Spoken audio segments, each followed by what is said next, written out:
Hey, welcome back, everybody. Hey guys! I think we made the same mistake last time. We did. You've got it anyways. So, welcome back, everybody. Thank you for joining us this week for another edition of Paw Talk. We've got a lot of stuff that we did last week, and we have a lot of stuff that's coming up this week. So we're just very excited to get started. Before we get going, I guess, what do you have going on today? Oh gosh, today I've got some vetting to do, so vaccinations for animals. I've got a couple spay-neuter voucher appointments, always fun.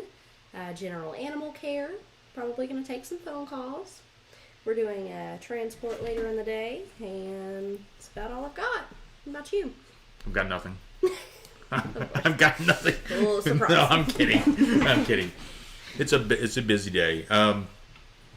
Just before we get started here, want to thank the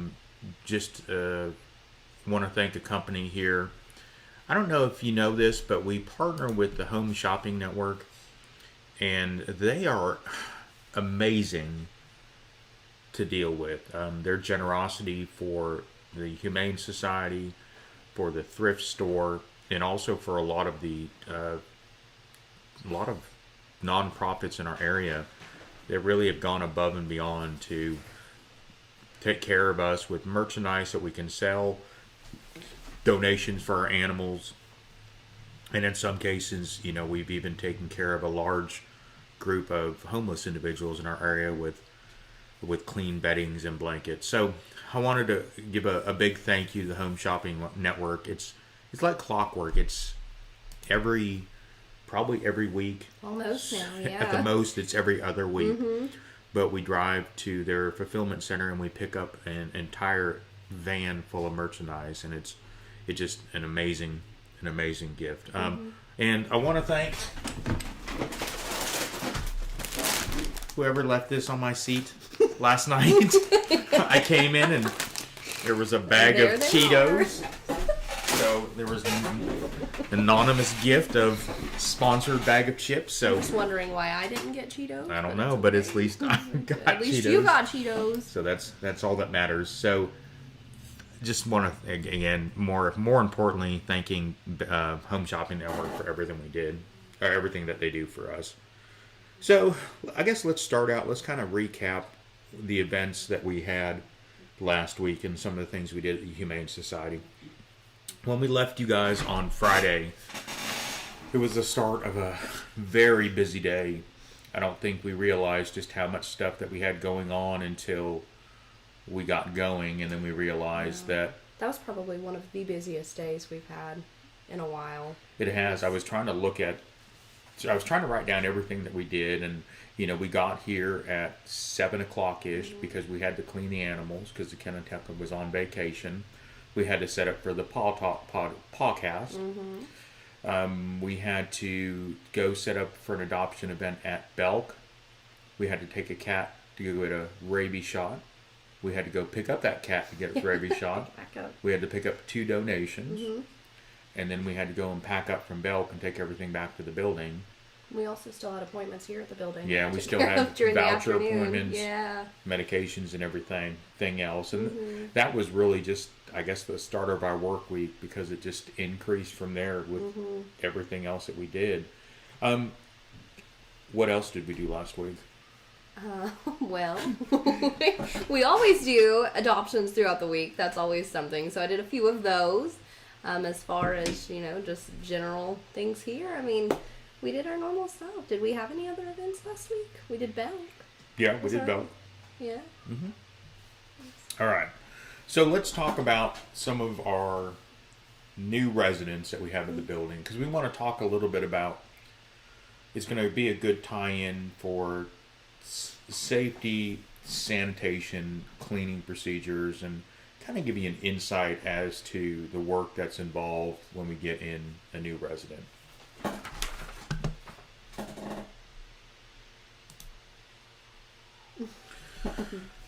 So there's actually, and there was one that's off screen. So we took in a total of 7 boxer mix puppies last night, and I guess we could probably say how we got them. Yeah.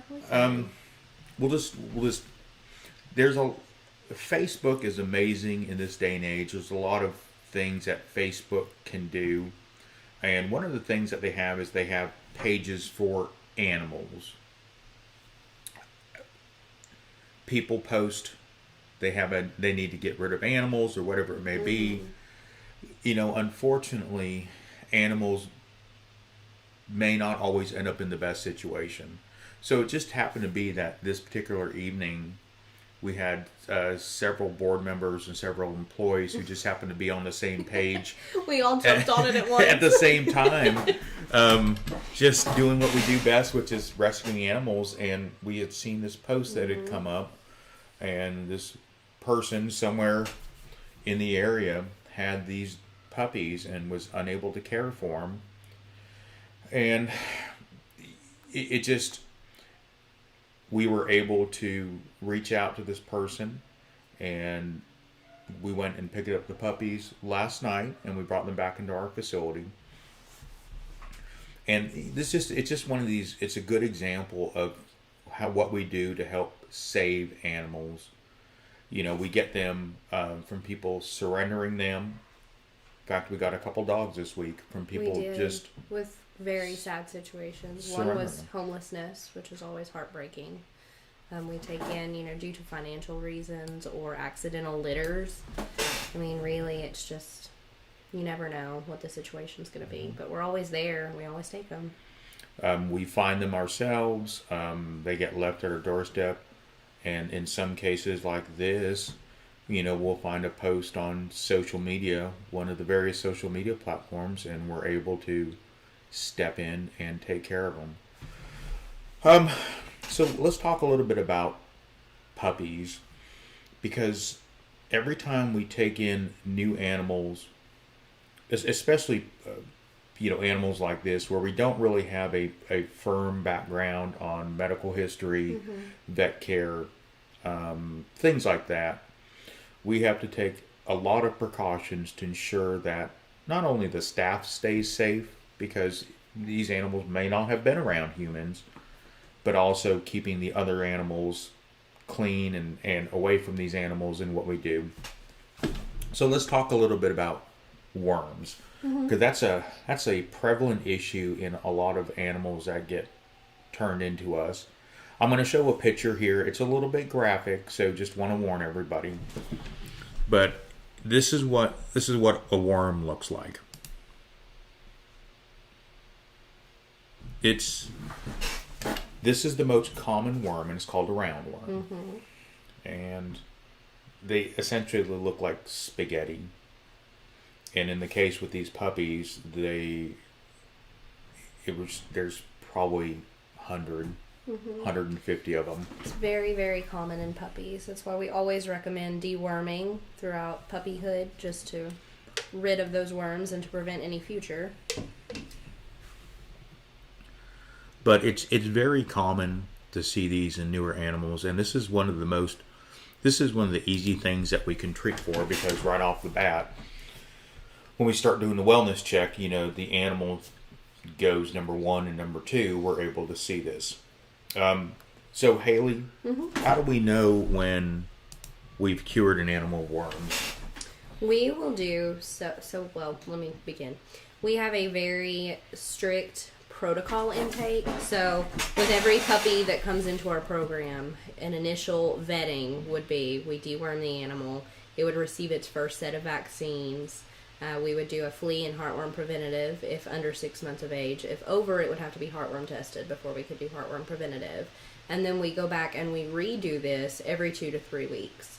So we keep a steady schedule, ensuring that they're getting everything they need before they're adoptable. So at the time of adoption, a puppy or a kitten would be free of disease, would be free of intestinal parasites, and would have been on flea and heartworm preventative while in our program. Okay. And, of course, that's, I'm sure it's very obvious, but that's one of the reasons why we're constantly fundraising, because everything that we do, it has to, we have to buy it or we have to source it from somewhere. And every single animal that comes into our care gets the same, they get the same vaccines, they get the same vet care, whatever it may be, to make sure that they're going to be healthy when it comes to adoptions. And with the worms particularly, so they will stay on the worming medicine, and eventually, just through observation, the worms will get smaller and smaller and smaller. Literally, they'll end up to be like grains of rice. Yeah, it ends up in just more or less they disintegrate, and then they're free of intestinal parasites. So one of the telltale signs is not only with the worms in the stool, but also you'll have a very bloated belly, and it's usually a good indicator that always a wormy belly is what we call it. A Wormy big belly. bloated belly. Yeah. So that's one of the things that we do for all our new animals. We also separate them, especially if they're younger and they have not had their parvo vaccine, because parvo it's just a horrendous disease. And it's very easy to, I guess, prevent. It is to prevent, but also it's very easy to spread, which is very dangerous. It is. So do you want to elaborate a little bit more about parvo? And Yeah, so I mean, it's a disease. It affects the entire system, and it is so contagious. And I don't know if you've ever seen an animal that has come down with parvovirus, but I would hope that you never have, because it is just heartbreaking to watch.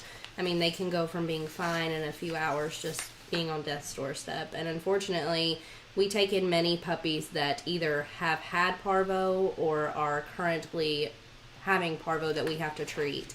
And it's one of those things, I mean, we have to be very careful in disinfection. We have to we glove up, we wear gowns, we wear booties, we wear masks, we don't touch anything, we quarantine. I mean, we have to be very, very careful, because if we were to have a major outbreak, I mean, that's just detrimental to many animals.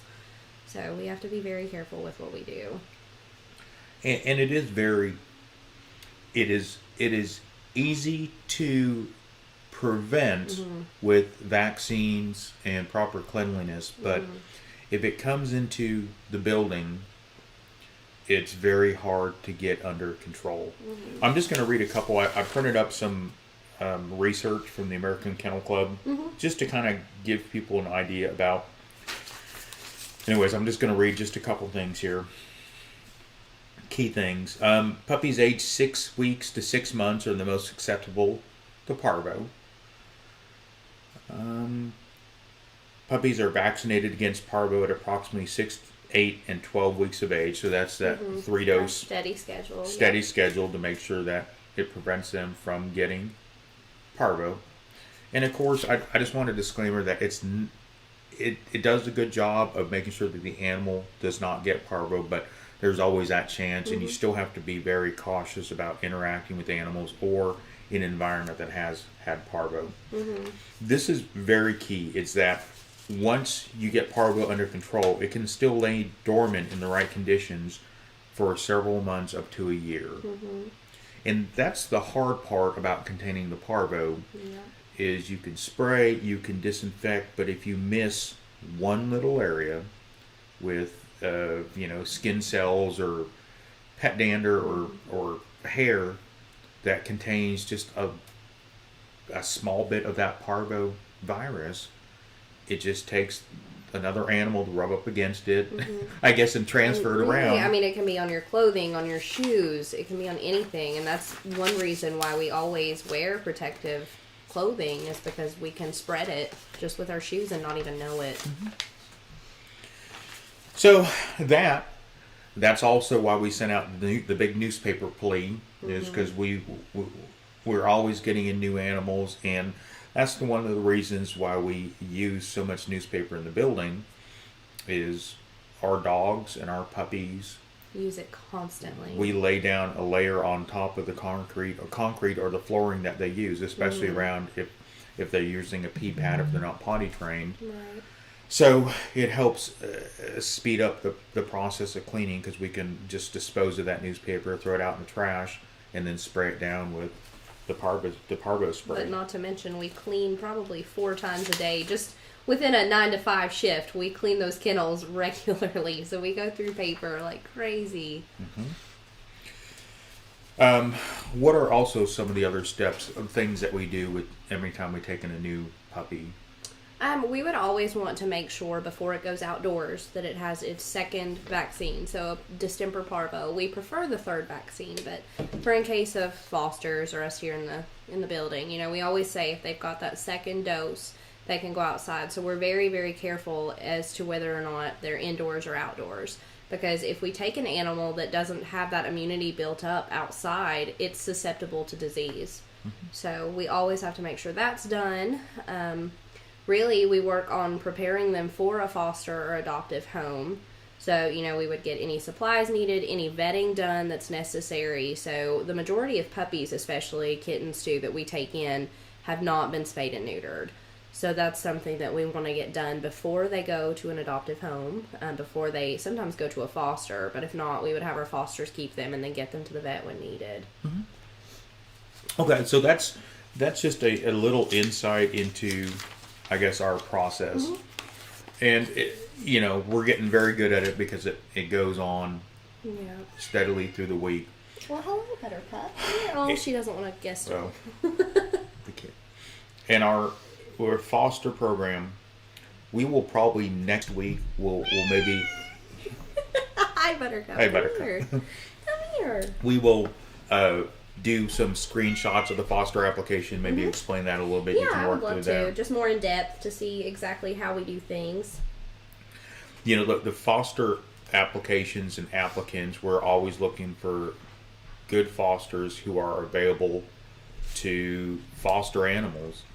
We need a mixture of people that can do cats, kittens, puppies, dogs, and be able to, at very short notice sometimes, be able to get that call and come get an animal to help us out. So I'll have Haley talk a little bit more about that. Mm-hmm. That'll be for next week's. We also we got another new dog in yesterday. Look at that sweet face. And so she does not have a name yet. Nope. I think we're going to do a contest or something on social media and YouTube. But this sweet little girl was, I actually don't know a lot about her. She was just she was a stray animal from what I know of, and she's in our care. So she's in a separate area, and I think you can even see some of that newspaper in the back around her where her food and water is. But she's a very sweet girl, and I'm sure she's going to be available to foster at some time soon in the very near future, and then of course up for adoption and everything else. And like I said last week, we were teasing, we have a brand new animal in our system. Mm-hmm. And we're going to talk just a little bit about her. We don't have her quite yet at the building. She's not ready to come here yet, but she will be here probably in the next week or so. And her name is Ellie Mae. I'm going to show a picture here. It's a little bit graphic, but so turn away if that bothers you. Mm-hmm. So this is sweet little Ellie Mae, and gosh, I think it's probably been 3 weeks now. She was with an owner, and they had another dog with the family, and something triggered with that other animal, and he went after her and ended up chewing really extensively into both arms, one more than the other. Some of the pictures that I've seen, you can see ligaments, you can actually see the bone of just how much destruction was done to this poor girl's legs. The person went to a couple vets, and it's just something that a lot of vets in the area weren't capable of doing. And she was losing a ton of blood. So it did not look very good for the dog surviving. So she ended up at Veterinary Medical Center. And you can probably tell, we're talking about her. She's coming to the building. She made it. Yes, she's okay. She made it. But look at this sweet girl now. Mm. Ellie Mae is doing great with her without her leg. Mm-hmm. and she's going to be, like I said, coming to our building. She's going to be a part of it, and so that means a foster opportunity, and then forever home. But she has definitely had a rough life, especially with this horrific attack, and it's time to really give her a chance. Yeah, I agree. So look for her soon. When she shows up at the building, we're definitely going to be doing some videos, and we're going to be doing some interviews and everything else with sweet. We will be having lots of fun with sweet Ellie Mae. We also had an adoption last week, didn't we? We did, and that was my most exciting adoption. We had Miss Kitty in our program for a long, long time, and she is just the best cat. I mean, as you can see, obviously a loving cat. She had some things that made her quirky, special. She was just a unique individual. She was born with a defect in her leg, and it caused her to limp just a little. So she always had this funny little walk. And it turns out she ended up being a lot older than we originally thought she was. And we took her in to consider a dental. And when that happened, we realized that all of her teeth needed to be extracted. So we ended up removing the majority of her teeth. I mean, she had a couple. So when we removed those, she was put on a special diet. And, all of these things, unfortunately, make it harder for an animal to be adopted. It's going to take that one particular family or person that's willing to take a cat in, knowing that it's going to be on a special diet, it's going to have restrictions with exercise. It's just very, very difficult for us to find that right family. So finally, the right family did come along, and believe it or not, they were actually interested in another cat that we had here. Her name is Drusilla, and they met with her, and she actually looks just like Miss Kitty, just only bigger. And they met with her and realized that she was a wonderful cat. It just wasn't exactly what they were looking for at this point in time. And all of us, immediately thought, well, what about Miss Kitty? So we bring her upstairs, and the rest is history. They fell in love. They've got children that love her, and she's just spoiled absolutely rotten. The adopter actually came in the other day to finalize the adoption, so it's a done deal, and they couldn't be happier. They love Miss Kitty.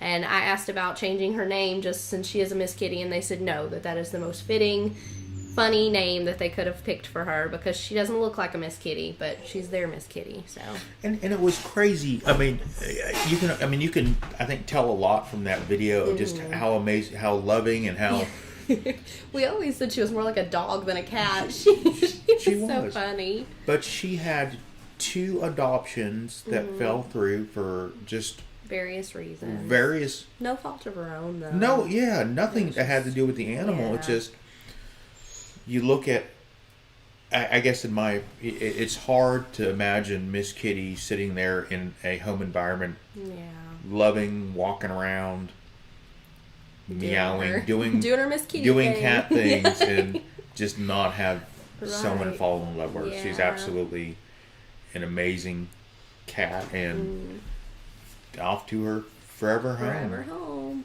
And I had a chance to meet the family, and it was just, they're amazing. You just well, we always know, but it's just sometimes you know a little bit more. Just it's like, this is the right place for the animals. Yeah. What else? Did we have anyone else adopted last week? We discussed our Johnny and June, and Miss Maisie. Miss Maisie's still doing really well. We had Louie/Snowflake adopted last week. That was very exciting. He was the big Siamese boy that we had here that gained lots of attention. Everyone wanted to adopt Mr. Snowflake. And as we've said, unfortunately, there's one cat with 20-some adopters, and we just have to find that best fit. And we feel that we truly did in this situation. And he went to actually an attorney that, she just wanted a companion. She wanted somebody to be with her all the time. And he is just a cuddle bug. And she sent us pictures and updates and is doing wonderful. So it's great. Forgot about Louie/Snowflake. Yep. Okay. Let's switch gears for just for a minute. One of the great programs that we offer at the Humane Society is our spay and neuter program. Our spay and neuter program is an amazing program to help anybody who's able to access one of the vets that we partner with in the area. But it does have some things that I thought would be a good time to kind of explain to help people understand a little bit more about the process, Right. and maybe even answer some questions that people have if they're thinking about getting a spay and neuter voucher. So, let me silence that. I'm not going to take any phone calls today. I mean, for now. For now. All right. Oh. So, our spay and neuter program is going to be, we're going to open this up here. It's going to be on our website, which is currently www.hswctn.org.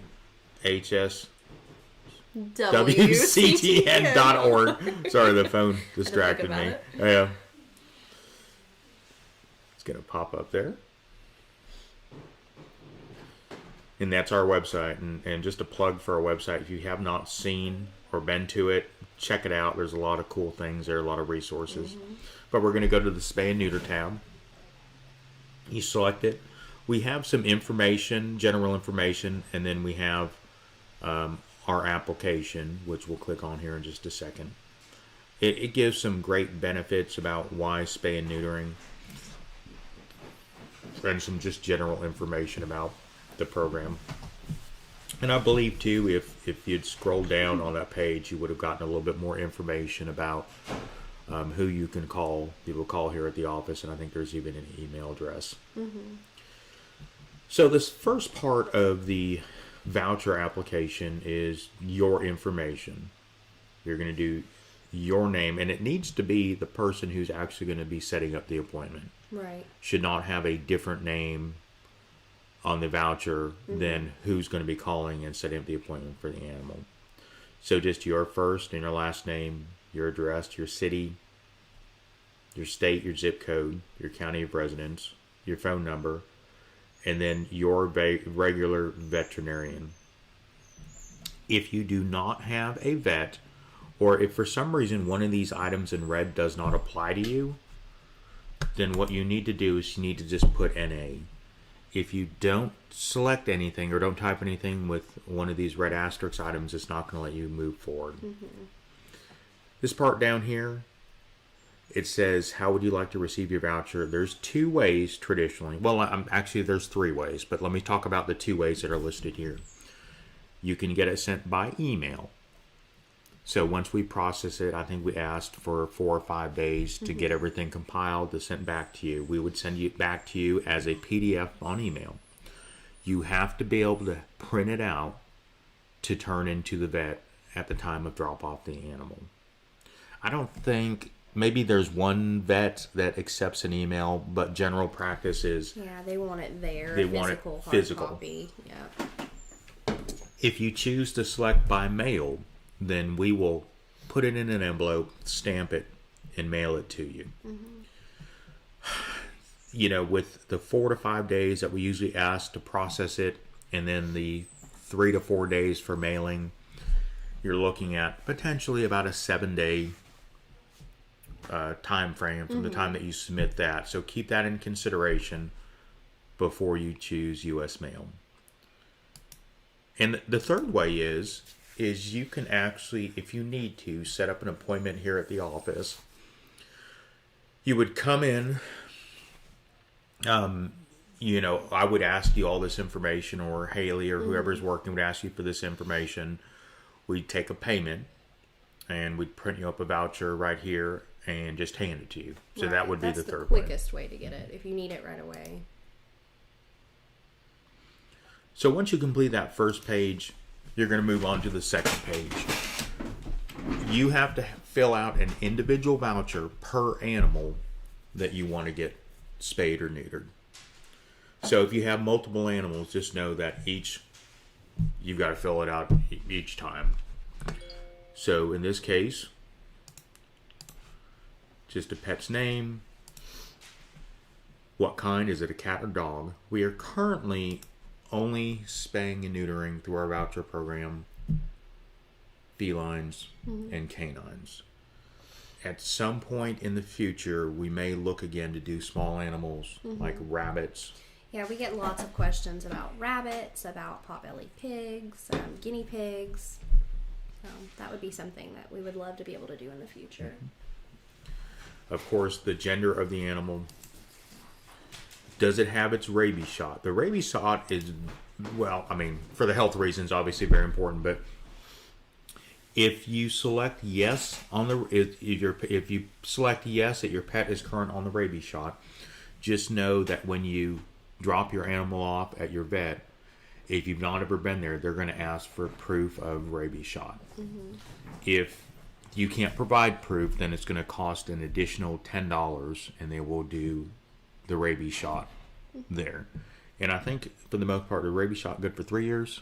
No, It's typically a 1-year rabies. You can request a 3-year. It's going to cost additionally. So. and then once you submit that, it's going to scroll down here.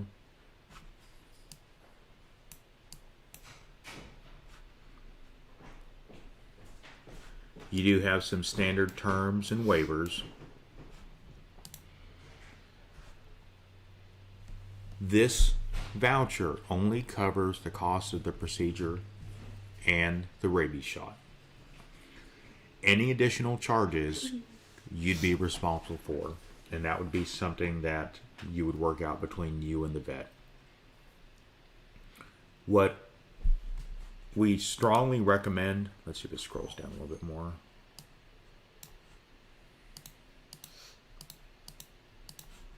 Of course, it doesn't scroll down. So we'll pretend that it does. So below that, where it says select a veterinarian, we have a list of the vets that we currently partner with. My recommendation, and it's also on the information page, is look through that list of vets, call them first. If you're a new client, they may require you to come and do a pre-office visit because they want to get to know you. They want to get to know the animal for the day of the surgery. Some of the vets, too, now are charging a little bit extra based on the weight and the size of the dog.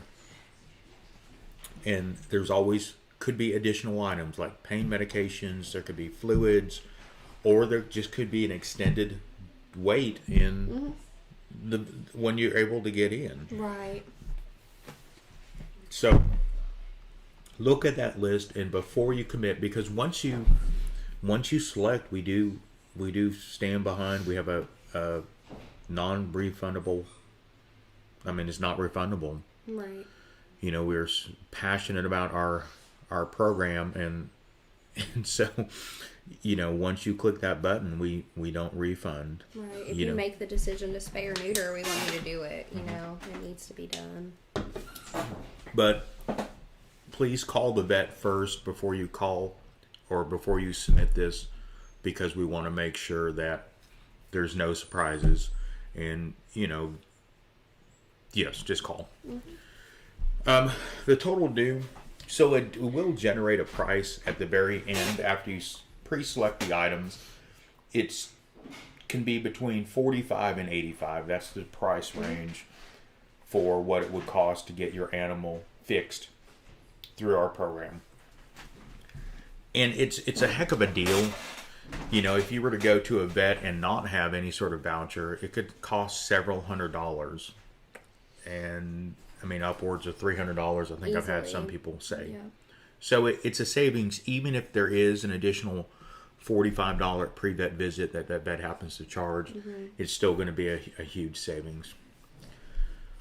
So the third way is if you're a resident of Washington County, Tennessee, and can provide proof of residency and proof of income, then you could be eligible for a lower cost voucher, which on average, we do it on a sliding scale based on income, but can be as low as $45. You would have to call the office, set up an appointment. You would come in, show proof of residency, proof of income. We would take a payment by a credit or debit card, and then we would issue a voucher right then and there. Again, we ask you do the same thing. You make sure you call the vet ahead, so that way you know that there's not going to be anything unforeseen with pricing, and they're able to get you scheduled in. But it's an amazing benefit for, you know, people that just maybe you're on a fixed income, limited income, or just don't have an income Right. and are able to provide those two items, and you can call in and get a low income voucher. Or if you just don't have internet access or just not computer savvy, you can call us and we can just schedule an appointment and we can do either voucher. We Yeah. can do a low cost or a low income. We have lots that call in and say, well, I just don't use a computer. Can we do it here? And by all means, just call and set up an appointment. We'd be happy to help. So that's, in a nutshell, that's our spay and neuter program. Again, it's going to be on our website, which is www.hswctn.org.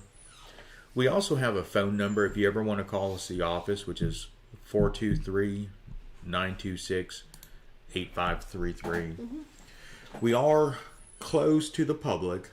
We're here, it seems like all the time, but just know that if we don't answer the phone, just leave a message and we will get back to you. It may be an hour or so sometimes, but we will return that call. Sometimes we just get a little bit busy and get a lot of things going on. We do.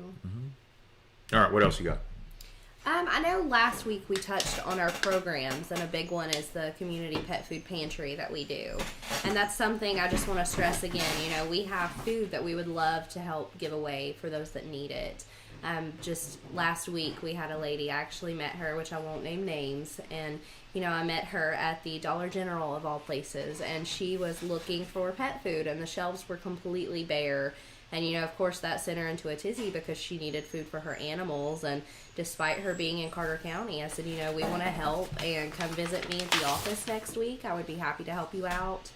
She had a very sad situation. She had taken in a family member's cat after they had passed. And, you know, we wanted to do as much as we could to help her. So she just really touched me. And that's one of those things, people like that need our help, it always sticks with us. And so we helped her out. We gave her litter, we gave food, we gave treats, we gave everything she needed, and of course we told her to come back. So if you need help, and if you need help regularly, we would recommend you applying for our pet food pantry, and that way we can help you supplementally each month.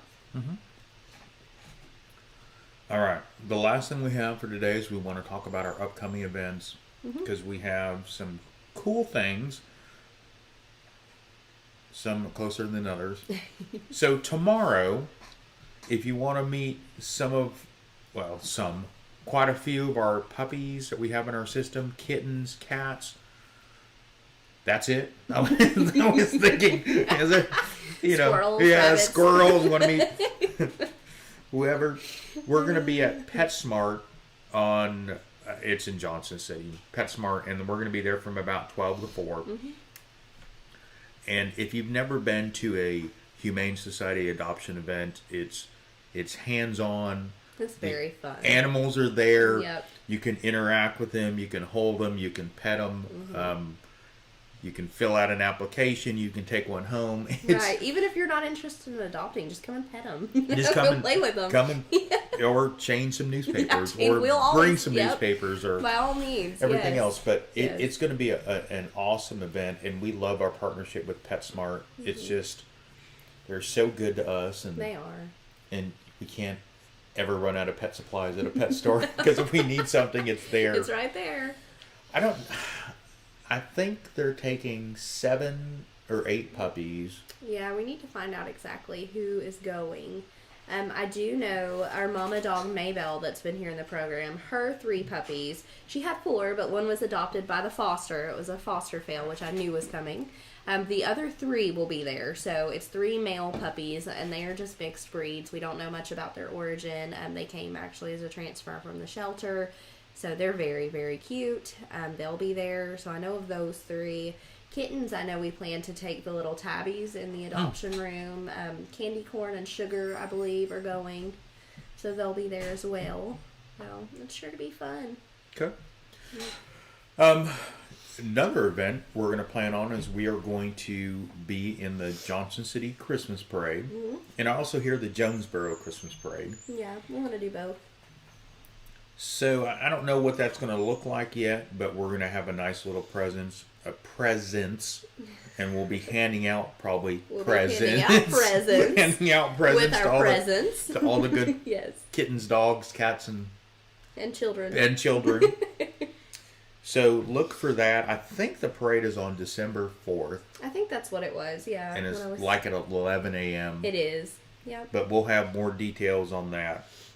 And way off in the future, we're going to partner with the Johnson City Library, which we did an event with them 6 months ago, maybe 5 months ago. It was a great turnout. It was back in, was it June maybe that we did it? I think it was. Yeah. But it was an It was amazing. right when I came back from vacation. Yeah, so June. It was an amazing turnout, though. I mean, we had so much fun. We had a line going almost out the door of people wanting to see animals at the library of all places. It was crazy because we were getting things set up, and with a normal adoption event, we'll get there 20 minutes before, 30. Just enough time to get Just things set up. just to get things and kind of ease into our day, enjoy our caffeine. Yep. And we were getting things set up, and they actually, there were so many people there that they had to set up those little courtesy fabric we had rails. to make a barrier. It's like, people, calm down. Hold on. We had people trying to. We were in a corner of the library. It was a nice open space, but it was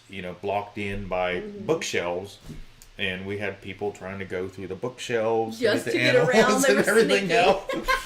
And that was, that was still pretty COVID heavy as far as Yes. procedures. So we had to be very careful. so we're having to keep the people spaced in the line, and then Yep. only allowing a certain amount of people in at a time. But it was never had more fun. And we got so many adopted from that event. I mean, it was a great turnout overall with people visiting and with adoptions. It was a lot of awesome. fun. Yep. So we're going to be doing that. That's not until February of 2022, but Yeah. I mean, when we look at the calendar, that's really not that far away. No, it's really not. And the last event that we will probably do a animal photo shoot here at the office. We're still planning that, but we will talk definitely about that. Mm-hmm. That's definitely in the works. We did that last year, and we had a good turnout with that as well. Mm-hmm. We did pet pics with Santa, so should be fun, and we plan to do it again. Someone brought rats last year. Yes, we actually had Christmas rats. We should have inserted a photo. So I didn't I think forgot of about that. that. Someone brought Christmas rats. Yes. And we were trying to get somebody to bring a Christmas snake. Can you imagine a little Santa hat on the we know people that have snakes, but we could not arrange that because that would have been a wonderful surprise for Santa to have a Christmas snake. Oh, Christmas snake. Okay, well that about wraps it up. Again, thank you for joining. Make sure you subscribe if you haven't already. Share this video. Definitely. Stay posted. Next week we've got some cool things that we're going to unveil. Mm-hmm. We've got probably our new logo, Yep. which we're going to show off to everybody. And we're going to talk a little bit more about Haley's and my role at the Humane Society. And we're probably going to do like a day in the life video. Mm-hmm. She doesn't know it, but we're going to see who can get more steps in Oh. on our watches Oh, darn. between maybe today and this time next week. Yes. We're always Do talking it. about who Who's works. who's more tired. Who's more tired at the end of the day. So we may do that because that would be a lot of fun. That would be good. Just to see, just really how physical this job is. Mm-hmm. And we'll have a couple more cool surprises next week. So Yep. make sure you tune in next week at the same time. And everybody have a good week. Bye. Bye.